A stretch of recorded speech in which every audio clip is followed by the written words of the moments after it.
வீட்ல புதுசா தங்க நகை சேர்றதுக்கும் அடமான வச்ச நகையை திருப்புறதுக்கும் செய்யக்கூடிய ஒரு பரிகாரத்தை பத்தி தான் இந்த பதிவுல நம்ம பார்க்க போறோம்.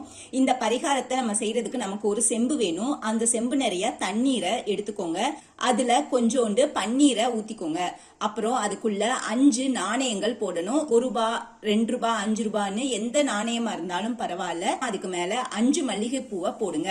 போட்டுட்டு மகாலட்சுமி தாயாருக்கு 2 நெய் தீபத்தை ஏத்தி வச்சுட்டு அவங்களுக்கு முன்னாடி உட்கார்ந்து இந்த செம்ப கையில வச்சுக்கிட்டு ஓம் சுதர்சனாய நமக அப்படிங்கிற மந்திரத்தை 16 முறை சொல்லுங்க.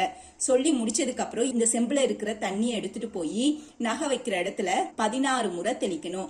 இந்த மாதிரி 16 முறை நீங்க தெளிக்கும் பொழுதும் நகை அதிக அளவு சேரணும், அடமானத்துக்கு போன நகை திரும்ப வந்து சேரணும் அப்படின்னு சொல்லிக்கிட்டே தெளிக்கணும். இந்த மாதிரி நீங்க தொடர்ந்து செஞ்சுட்டு வந்தீங்கன்னா புதிதாக நகை வாங்குறதுக்கோ அல்லது அடமானத்துல இருக்கிற நகையை திருப்புறதுக்கோ போதுமான பண வருமானம் ஏற்படும்.